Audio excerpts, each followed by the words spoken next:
voy también a informar sobre un video que se dio a conocer ayer, donde aparece mi hermano Pío recibiendo dinero de un funcionario, David León.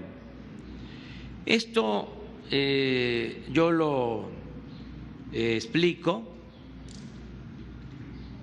como una reacción normal, legítima, de quienes están viendo afectados sus intereses por la decisión que tenemos de acabar con la corrupción en el país. Como se están ventilando casos muy graves de corrupción, como es el caso del señor Lozoya, que ha implicado a expresidentes, a legisladores, a funcionarios públicos, y como también se está ventilando el caso del señor García Luna, que está siendo juzgado en Estados Unidos, acusado de haberse puesto al servicio del narcotráfico, de una banda de narcotraficantes, siendo secretario de Seguridad Pública del Gobierno Federal. Estos dos casos muy delicados, pues entonces nuestros adversarios buscan equiparar las cosas y decir todos son lo mismo.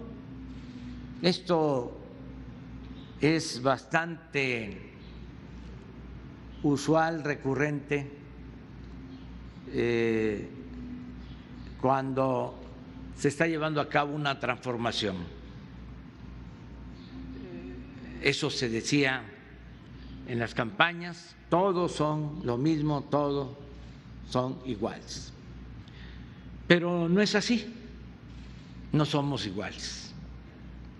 En este caso del video de mi hermano con David León, hay pues notorias diferencias con relación a los otros asuntos.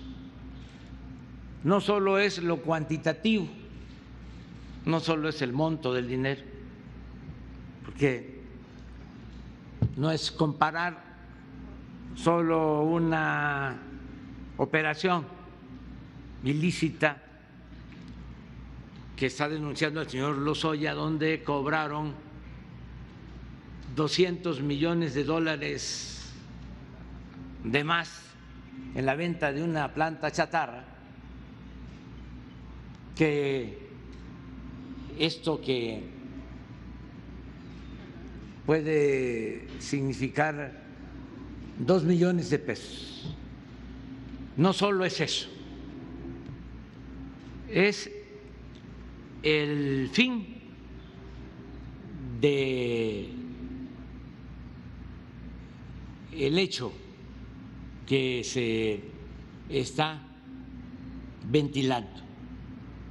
En aquel caso, en aquellos casos que los tienen muy molestos a nuestros adversarios, sin duda es extorsión, es mordidas, van a obtener de manera ilícita recursos públicos, es corrupción. En el otro caso, en el de mi hermano con David León, son aportaciones para fortalecer el movimiento en momentos en que la gente era la que apoyaba, básicamente. Nosotros hemos venido luchando durante muchos años y nos ha financiado el pueblo, como ha sucedido cuando se han llevado a cabo revoluciones para refrescar la memoria y hacer historia. La Revolución Mexicana se financió con la cooperación del pueblo. La Revolución Maderista costó alrededor de 700,000 pesos de aquellos tiempos. Tan es así que fue parte de los acuerdos cuando triunfa el maderismo en Ciudad Juárez, de que se tenía que devolver ese dinero a los que habían aportado para hacer la revolución. Aportaron para que se compraran armas, para que se publicaran manifiestos, para contratar abogados que liberaran a los presos injustamente detenidos. Y una vez que se establece el gobierno interino de De la Barra, se discute el tema en el Congreso y se resuelve devolver los 700,000 pesos a la familia Madero, a Gustavo Madero. Todas las revoluciones se hacen así, con la cooperación de la gente. Estos videos que se muestran, para contextualizar también, son de 2015. En ese año habían elecciones en Chiapas y elecciones federales.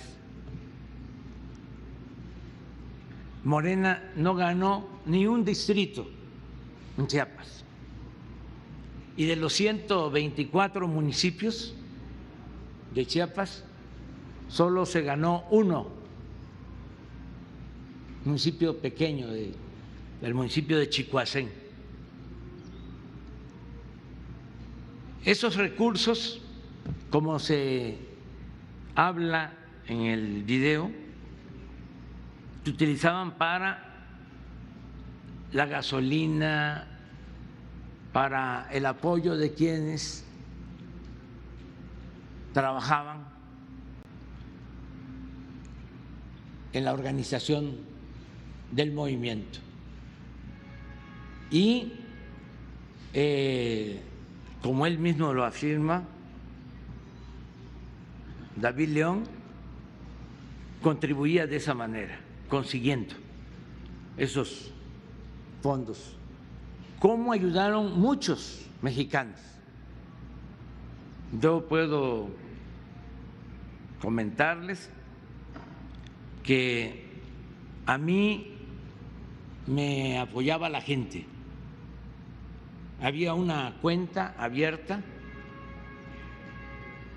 en un banco en Banorte, en donde depositaban dinero para mantenernos. Yo obtenía mi sueldo de esa forma y la gente depositaba ahí.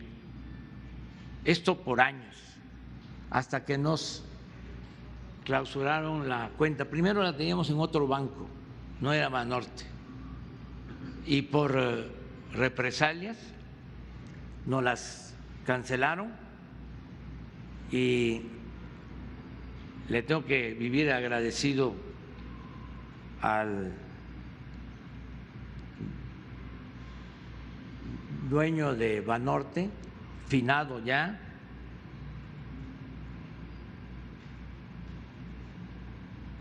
Roberto González, que a pesar de la situación tan difícil de represión que vivíamos, se atrevió a abrirnos la cuenta.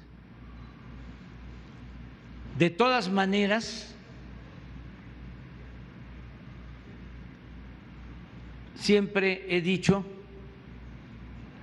de que debemos de acabar con la corrupción y con la impunidad.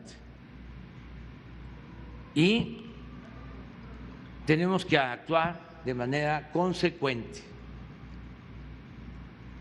Esta revelación,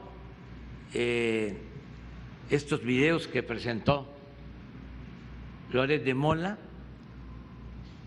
deben de entregarse a la Fiscalía General de la República. Es decir, el señor Loret de Mola debe de presentar una denuncia, o los expresidentes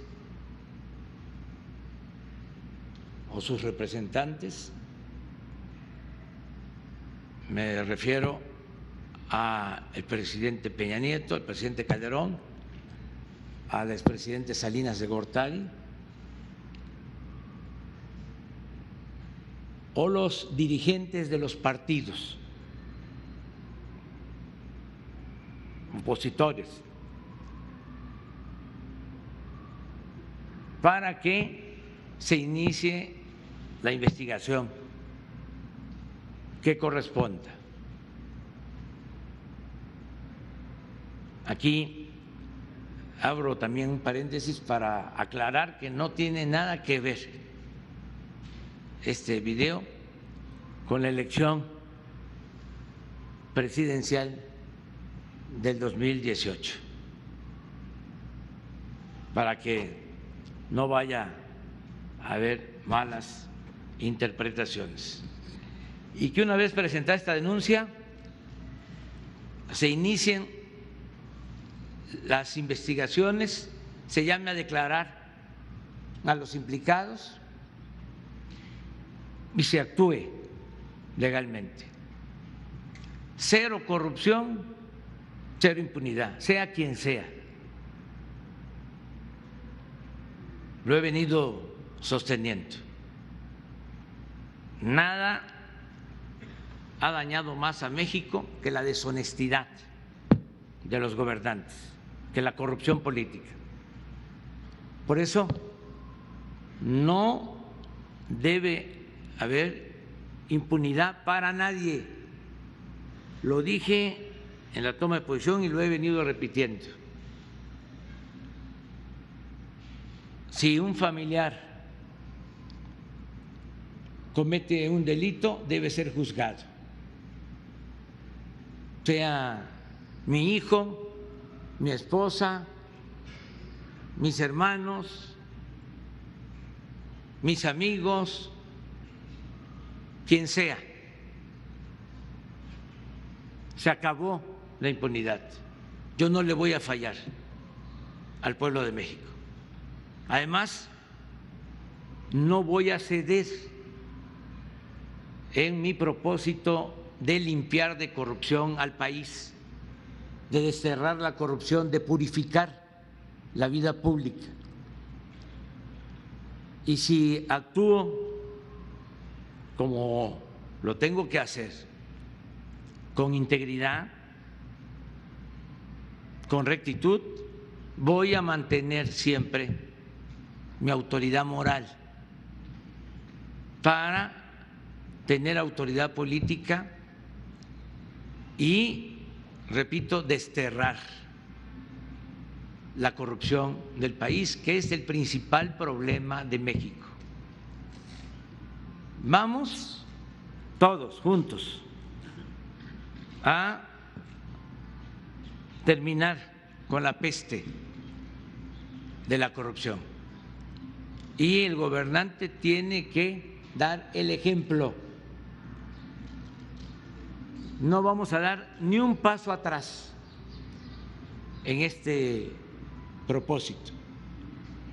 quiero nada más, para terminar, recordar lo que escribí como recomendación a todos los servidores públicos hace poco, un memorándum que quiero volverlo a leer.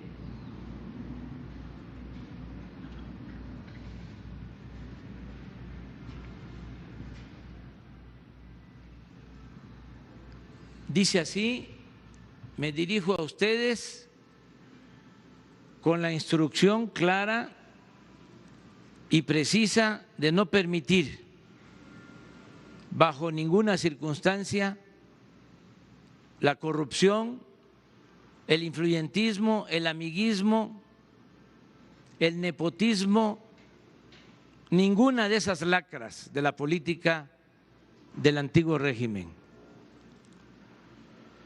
Todos estamos obligados a honrar nuestra palabra y cumplir el compromiso de no mentir, no robar y no traicionar la confianza de los mexicanos.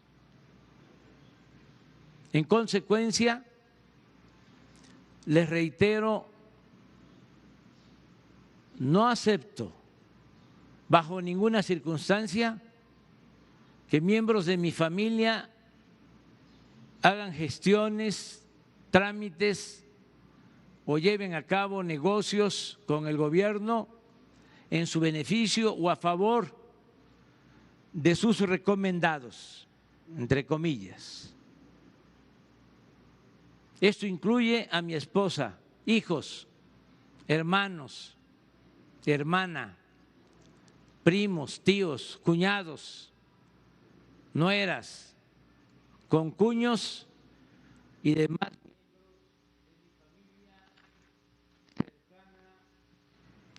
o distante. Ustedes, porque esto va dirigido a los servidores públicos, no tienen la obligación de escuchar propuestas indecorosas de nadie.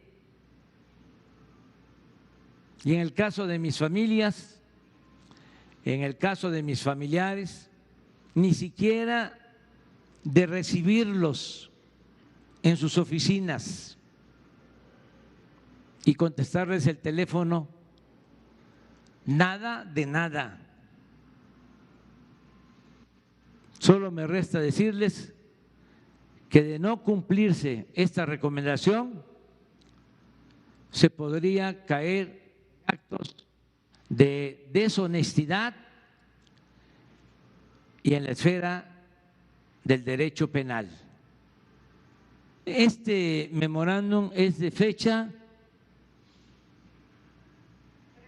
13 de junio de 2019 y lo he repetido ya en otra ocasión, en una mañanera como esa. Esto es lo que aplica y vamos adelante.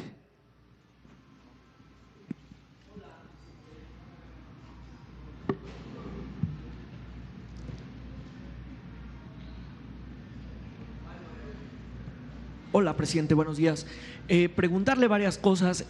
La difusión de estos videos que se hace ayer en un portal de internet no daña la imagen del gobierno, de este nuevo gobierno federal, no daña la imagen del presidente López Obrador.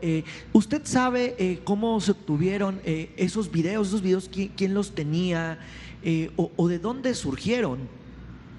Bueno, el propósito es ese, dañar la imagen del gobierno, pero no lo van a lograr. Hay aves que pasan el pantano y no se manchan, mi plumaje es de esos. Siempre he salido de la calumnia ileso y tengo mi conciencia tranquila. Por eso soy capaz de enfrentar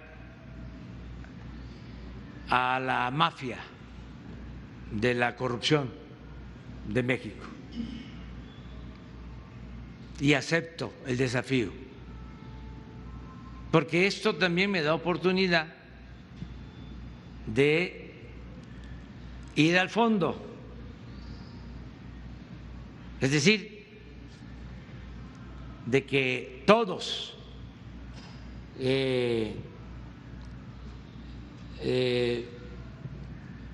pasemos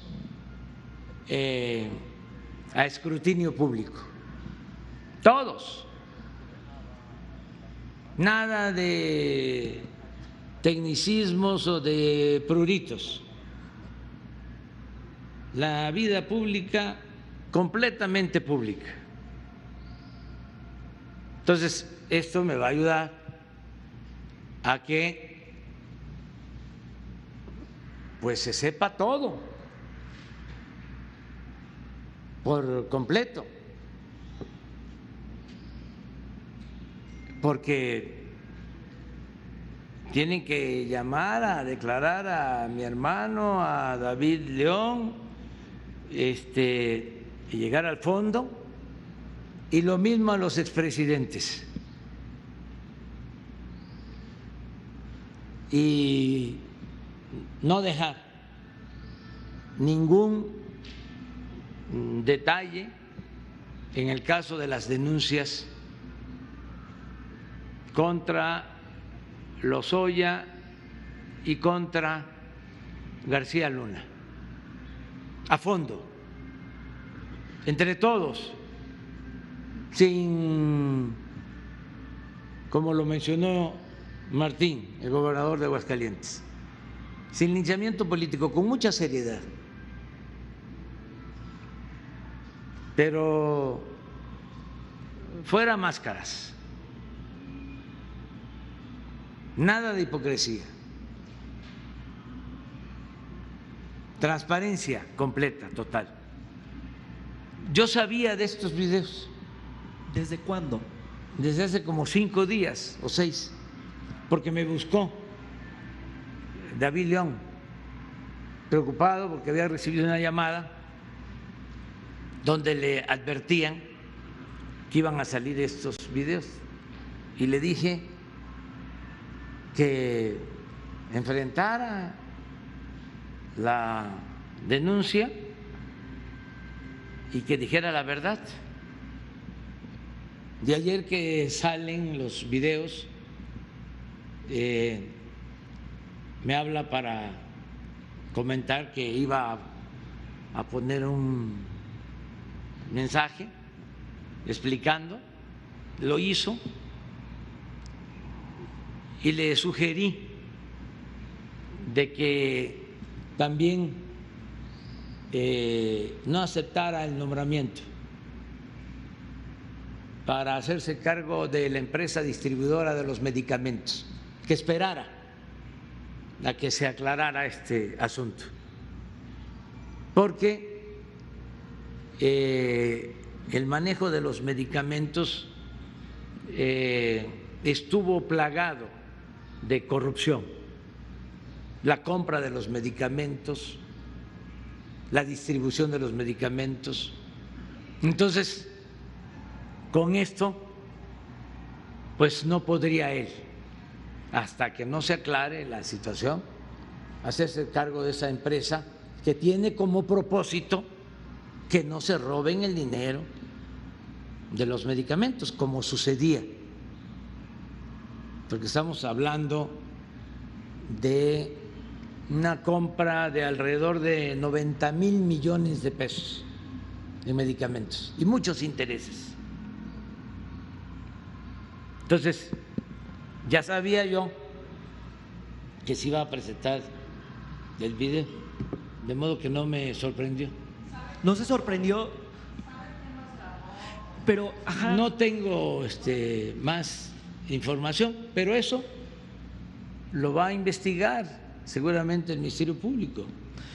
Presidente, si esta investigación, déjeme futurear un poco, si esta investigación alcanza, porque en ese momento usted era presidente nacional de Morena en el 2015 y era la primera vez, si mal no recuerdo, que competía el partido en unos comicios federales, si esa investigación lo alcanza, ¿usted estaría dispuesto a declarar ante la autoridad ministerial? Claro que sí, no sería la primera vez que voy al Ministerio Público. Y aprovecho para pues recordar, hacer un repaso de todo lo que ha sido nuestra lucha en contra de la corrupción y quiénes son los más importantes jefes de las bandas de delincuentes de cuello blanco que hay en el país. Pero sí voy, desde luego. Eso es lo que estoy planteando, que se vaya a fondo y que sea la Fiscalía la que resuelva.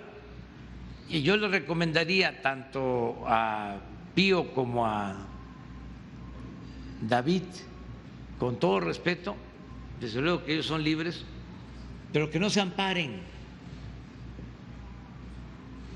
que den la cara, porque yo tengo la experiencia cuando el éxodo, cuando el desafuero, bueno, hasta me pagaron la fianza, fueron a pagarme la fianza mis adversarios. Pero cuando ya alguien busca amparo o paga una fianza, es porque ya existe una sospecha. Y el que nada debe, nada teme. Entonces, no es porque yo sea presidente y aunque ya envié la iniciativa para quitar el fuero presidencial, como estoy protegido por el fuero presidencial, no voy a ir a declarar. Claro que voy a declarar o hago un texto y explico lo que tengo que ver con este caso. Gracias.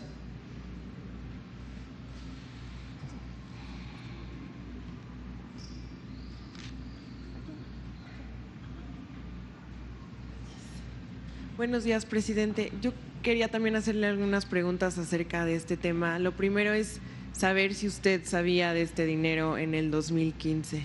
No sabía del dinero, pero sí, como ya lo dije, de que mucha gente aportaba recursos para el movimiento. ¿Estos recursos fueron registrados, reportados ante el INE? No sé exactamente si fueron reportados. No tengo la información, pero se va a saber. ¿No le ha dicho entonces David León si fueron reportados los recursos? No. Cuando se aportaban estos recursos,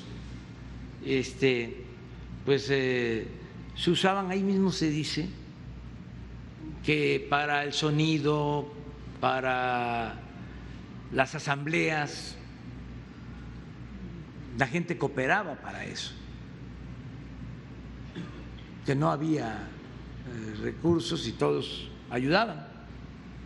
Y sí había gente que aportaba recursos, incluso gente muy humilde. Cuando teníamos la cuenta, mes con mes depositaba para mantener el movimiento. Entonces, lo que hay que ver en la investigación es el origen del dinero,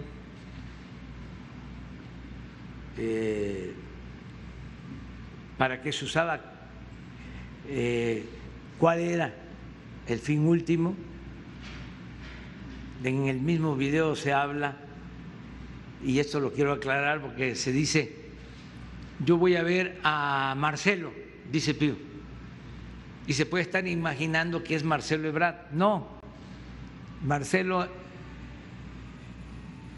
es el que entonces era dirigente de Morena en Chiapas.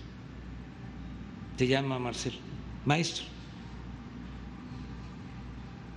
Aclarar todo. Por ejemplo, el maestro Marcelo tiene que decir si Pío le entregaba esos recursos, para qué se usaban, a quién se les entregaban, porque estoy seguro que era para apoyar con gasolina a quienes ponían sus carros y ayudaban en el movimiento, pero que se aclare. ¿Y David León tendría también que aclarar de dónde viene ese dinero? Sí, desde luego. ¿Cómo lo obtenía? Él habla ayer de que amigos colaboraban, y lo creo, porque mucha gente ayudaba. ¿No era dinero de Manuel Velasco? Pues no, o no creo que haya sido dinero del gobierno. Presidente, en otro tema, yo quería preguntarle también cuál sería el alcance de la reforma del pacto fiscal que ya acordó con los gobernadores analizar. Bueno, hablamos con mucha claridad sobre eso, ahora que estuvimos en San Luis.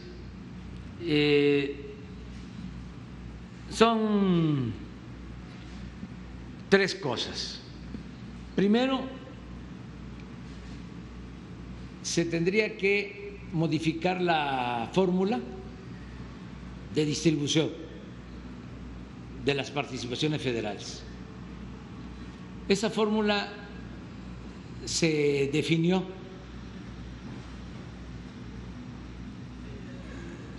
de origen desde los años 80, pero se fue modificando.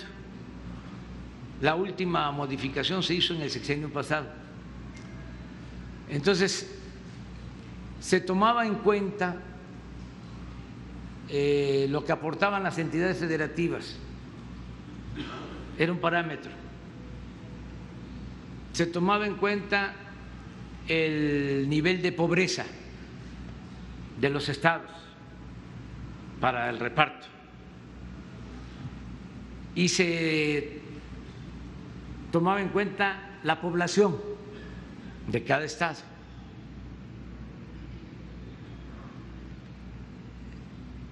Y así se mantiene en lo general esa fórmula. Entonces se le entrega de todo lo que recauda la federación un porcentaje a los estados que se distribuye de acuerdo a población, a crecimiento económico, a pobreza. Entonces, yo lo que les planteé fue: pónganse de acuerdo para la modificación de la fórmula. Si se da más a los que tienen más carencias, más pobreza, a los que tienen más población o a los que tienen más crecimiento económico en sus estados. Eso no es fácil de lograr, porque nadie va a querer que le quiten. ¿Cómo consiguieron esa fórmula? Pues fueron negociaciones, pero perjudicaron a algunos estados y beneficiaron a otros. Entonces, si logran los gobernadores ese consenso sobre el mismo monto de las participaciones, yo no me opongo. Lo segundo es que la federación les entregue más fondos a los estados. Esa sería otra opción. Pero resulta que la federación no tiene recursos suficientes. Hay 4 grandes partidas del presupuesto nacional. Una es el pago de intereses de la deuda, que como creció mucho, también ha ido creciendo el pago de intereses de la deuda.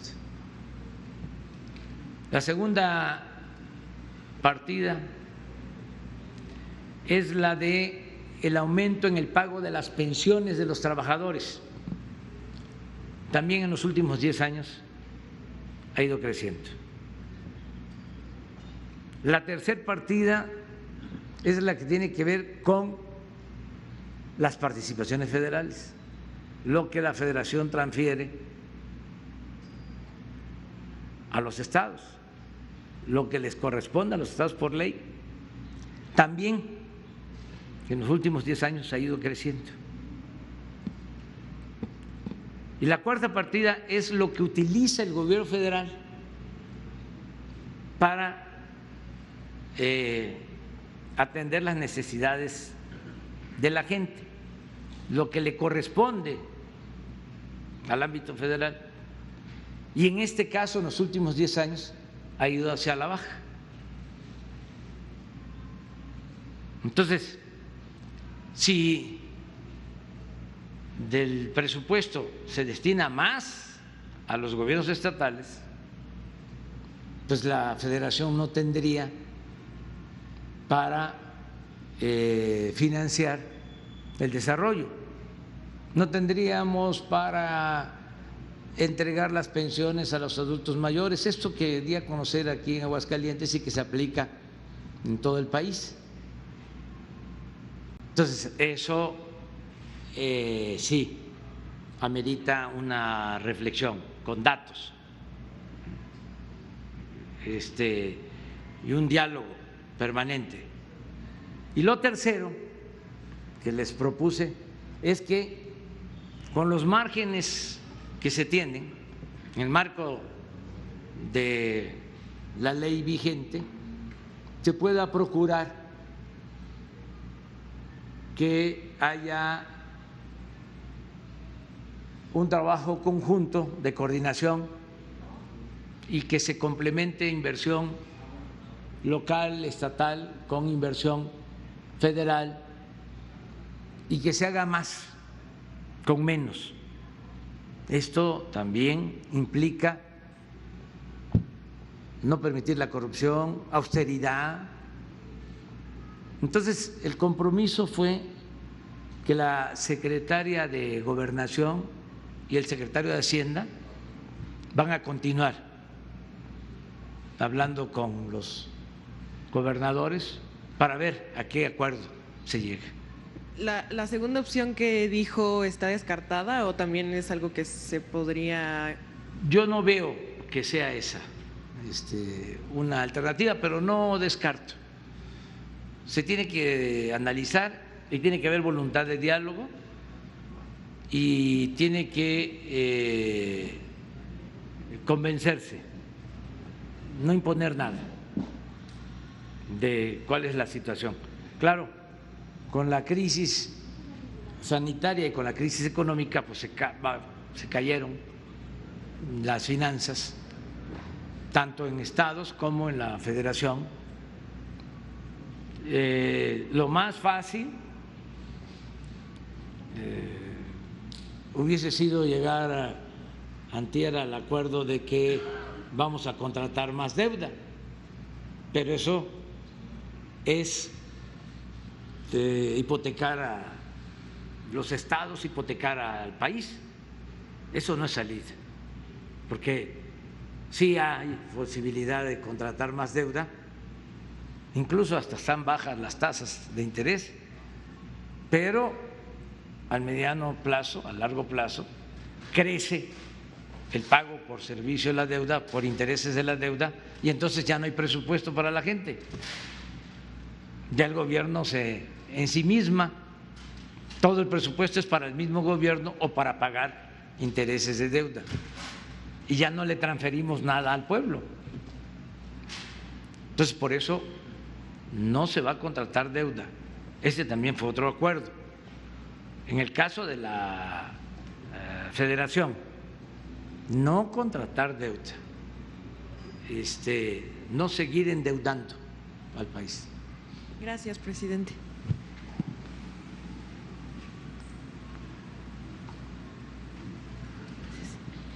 Gracias, presidente. Buenos días. Preguntarle qué va a pasar con David León. Decía que en tanto no va a rendir protesta. Entonces, ¿él está ahora en qué estatus en el gobierno? ¿Está fuera del gobierno? Estaba a punto de ser nombrado, si no es que lo nombraron el domingo pasado, pero creo que todavía no tiene nombramiento.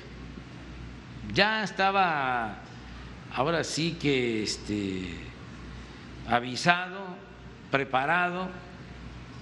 Yo lo había presentado en una mañanera para que se hiciera cargo de esta empresa que es fundamental porque es la distribución de los medicamentos. Yo siempre he dicho cómo llegan los refrescos, para no hablar de marcas, cómo llegan los alimentos empacados o golosinas hasta la comunidad más apartada. ¿Y cómo no vamos a poder lograr que lleguen los medicamentos? Para eso es esta empresa. Entonces, David León hizo un buen trabajo en protección civil y necesitábamos una gente pues como él para esta empresa, de modo que se terminara con el problema del desabasto, y va a ser así, se va a terminar con el problema del desabasto de medicamentos con esta empresa que va a distribuir, porque antes se tenía en el Seguro Social, en la Secretaría de Salud, instituciones encargadas de la distribución de los medicamentos, y durante el periodo neoliberal que se privatizó todo, también se privatizó la distribución de los medicamentos. Se quejan, por ejemplo, los laboratorios porque hablamos de corrupción en la compra de medicamentos y dicen hay que distinguir entre el laboratorio y las distribuidoras, y tienen en parte razón. Se sostiene de que la corrupción mayor estaba en la distribución, por eso habían políticos metidos en el negocio de la distribución de medicamentos.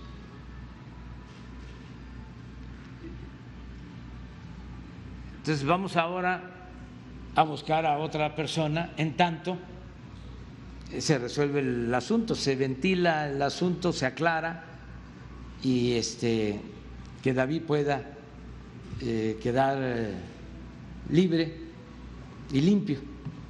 ¿No sería mejor que ellos pidieran a la Fiscalía, se presentaran para que se abra la investigación, para no esperar a que alguien presente puede la ser denuncia? Y cualquier ciudadano, sí, pero eso que estás planteando puede ser que ellos mismos vayan y que digan pasó esto, y si no hay otra denuncia nosotros venimos a solicitar que nos investiguen y estamos a disposición de la autoridad. Porque también se pudo haber abierto pues una cuenta donde se recibieran las aportaciones, quizá para evitar este tipo de suspicacias, que se entregue dinero así en sobres, ¿no? Sí, sí, pero eso lo van a explicar ellos. Y preguntarle del tema de los Lozoya, si ya terminó finalmente de leer esta denuncia. Sí, la terminé de leer al mediodía, porque si no, no hubiese yo podido dormir. Me hubiese dado pesadilla. No, está fuertísima. Ya terminé. Y hay cosas, vamos a decir, anecdóticas. Como lo del Ferrari. Lo de Ferrari, por ejemplo, o lo de la bolsa de la periodista. Pero hay cosas de fondo, como lo de etileno 21, o sea, el contrato que se le entrega a etileno 21 con un subsidio de 25%. Estamos hablando de cientos, si no de miles de millones de pesos. Hay que hacer la cuenta bien. Lo que hablábamos, lo que mencionábamos de la fábrica de fertilizante, que el mismo Lozoya, siendo director de Pemex, asegura que estaba convertida en chatarra, que llevaba 16 años parada, y que se hace el acuerdo arriba.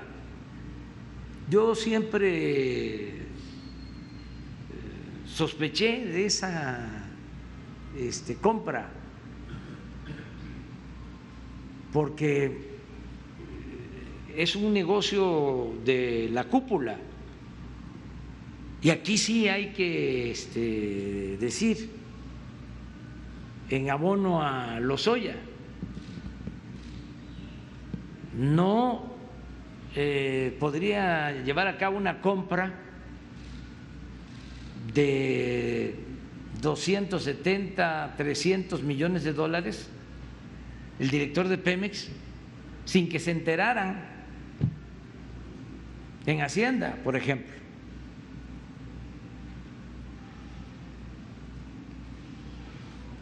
O sea, porque es mucho. Además, el señor Ancira está muy encumbrado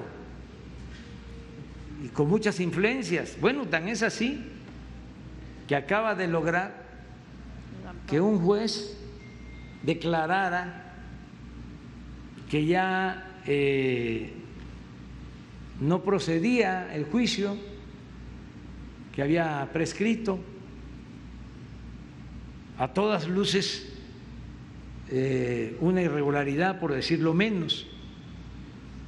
Entonces, le prestaba aviones a los políticos, financiaba campañas. Entonces, esa operación es cuantiosísima. Yo en su momento dije que era el negocio más lucrativo que se había realizado en el mundo en los últimos tiempos, porque se habla de un costo real, y eso por el terreno y por el muelle, de cuando mucho 70 millones de dólares, y pagaron 370.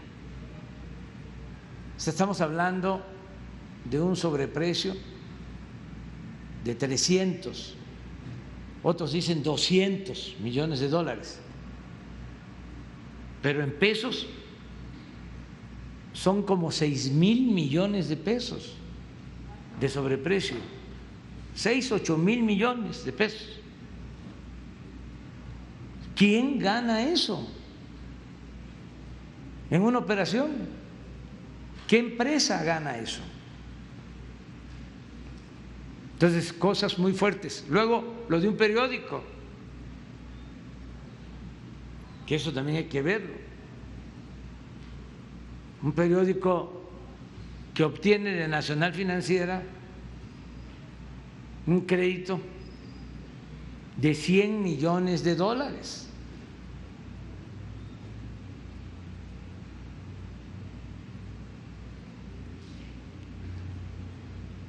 Hay que ver si es cierto. Entonces, si hay materia, en este caso. Ahora la mayoría ya se están deslindando, la mayoría de los personajes ahí mencionados. ¿Pudo actuar solo Lozoya con este nivel Pero hay que de corrupción? esperar a que se termine la investigación y hay que tener confianza en la Fiscalía. Yo le tengo confianza a Alejandro Hertz, lo considero un hombre recto y sabe que es un momento histórico el que estamos viviendo. ¿Es ahora o nunca?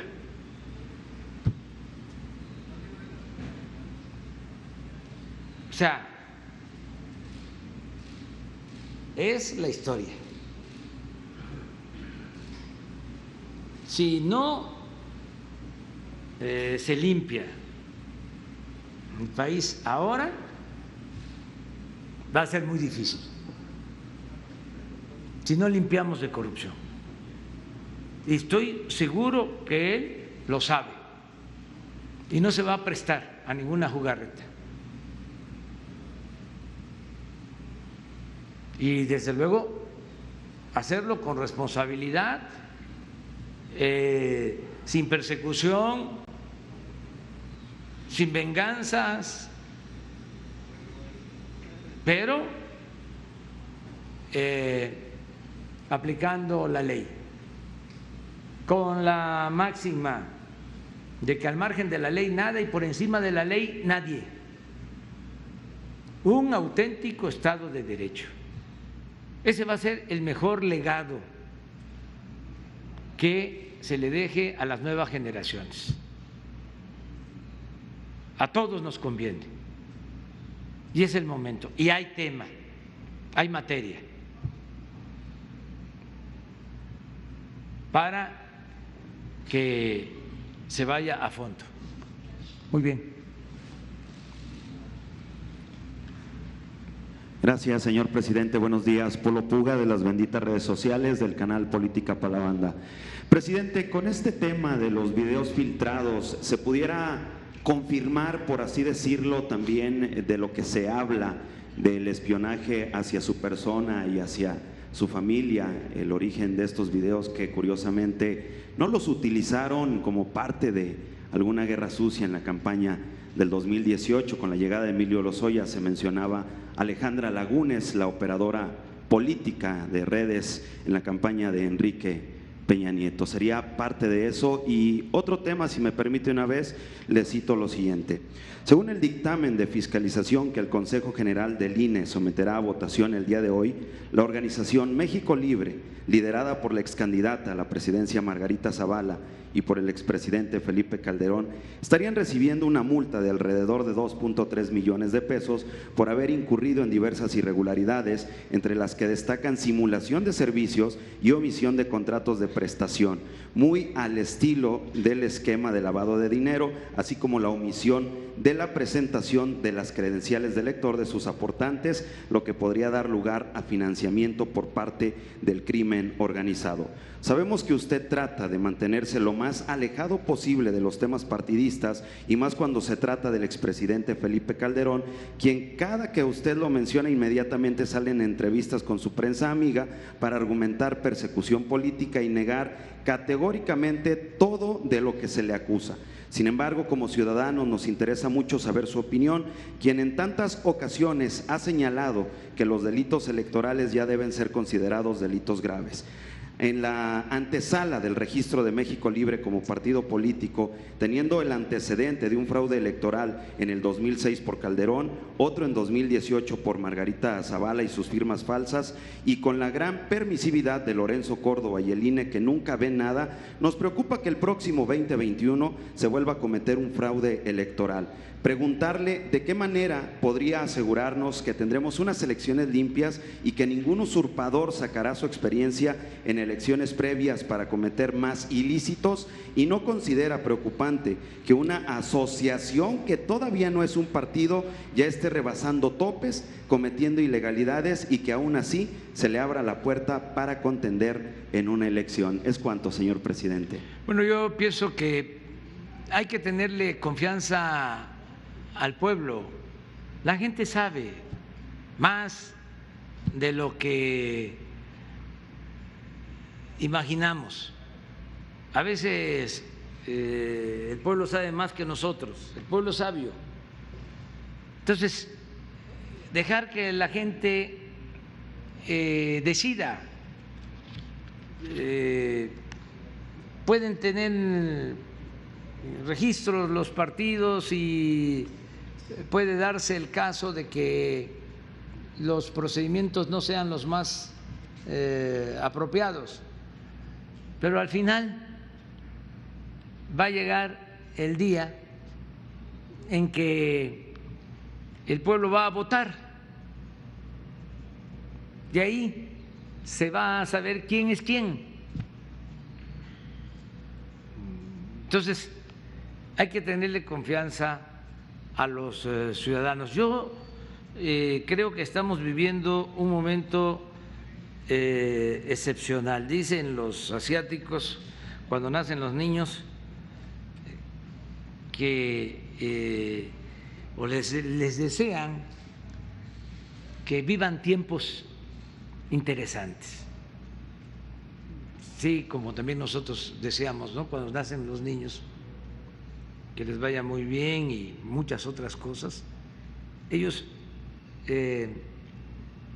sostienen y exclaman, dicen, que viva tiempos interesantes. Nosotros estamos viviendo, afortunadamente, tiempos muy interesantes. A veces la vida es muy plana, pasan décadas, siglos y no se mueve nada. Hay inmovilismo, no se mueve ni una hoja del árbol de la política. Ahora no. Hay que decir gracias a la vida.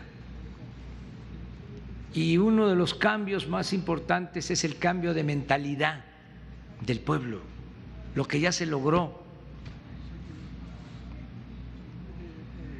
Siempre he dicho y repito, el pueblo de México es de los pueblos con menos analfabetismo político en el mundo. Ya quisieran en otras partes. No es para presumir. Tenemos un pueblo excepcional. Ahora con la pandemia se demostró cómo sin toques de queda, cómo sin autoritarismo la gente se guardó, se cuidó, y así es como hemos podido salir adelante gracias a la responsabilidad de nuestro pueblo.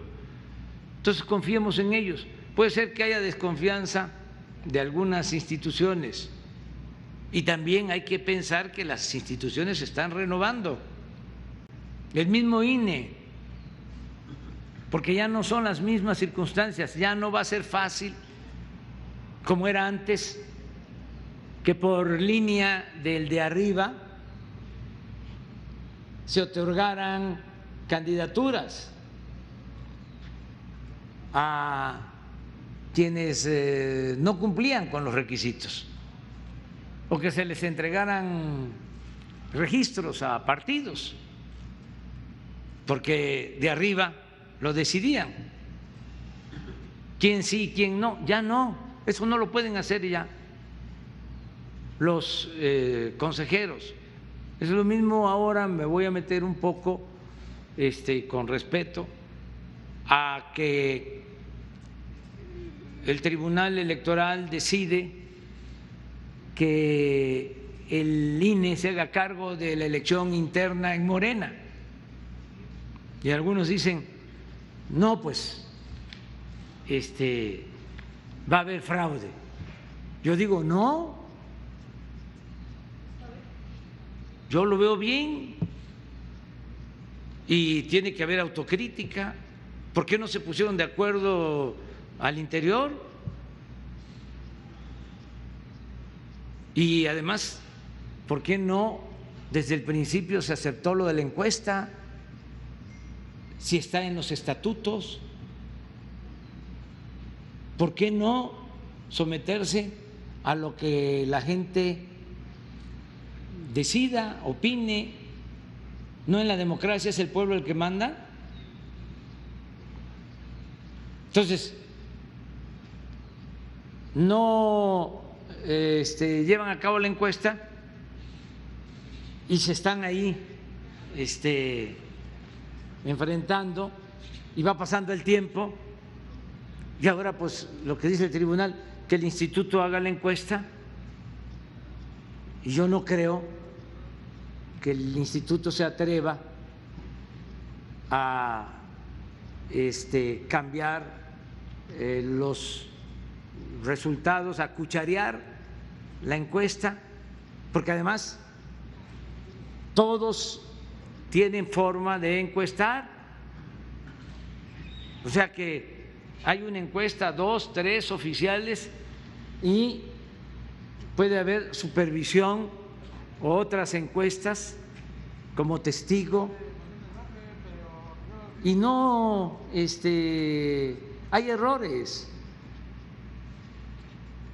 de modo que son otras las circunstancias y debemos de pensar que se están renovando las instituciones. Miren lo que pasó ayer, cuando se iba a ver en México que un hombre tan influyente como Ancira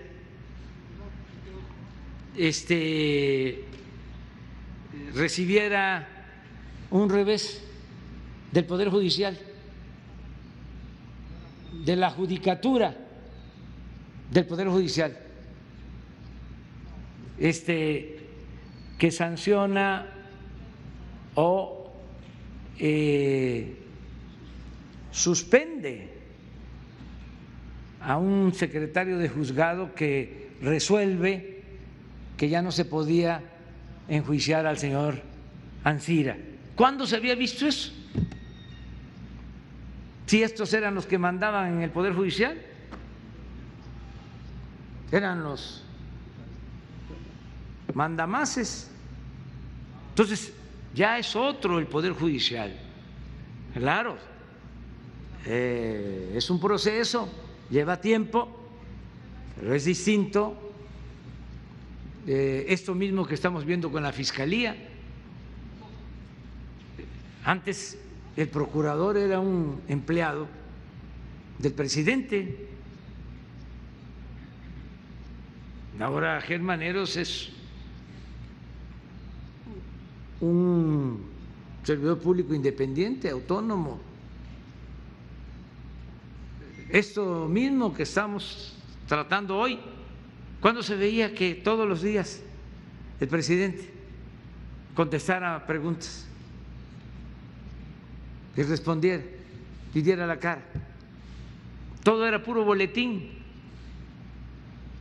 Leía uno los periódicos y era el mismo texto en todos. Ni siquiera le cambiaban las comas o los términos. Lo mismo, lo que les enviaban. Ahora no, ahora es distinto en los medios. Se ha avanzado también en ese terreno. Entonces, eso es lo que puedo contestarte. Muchas gracias. Bueno, yo creo que hasta aquí vamos a llegar porque fíjense que hoy salimos más temprano hacia la Ciudad de México. Entonces ya vamos a desayunar. Entonces nos vemos. Muchas gracias al ciudadano gobernador que nos ha tratado con mucha gentileza y con mucho respeto y que estamos trabajando de manera coordinada. Muchas gracias.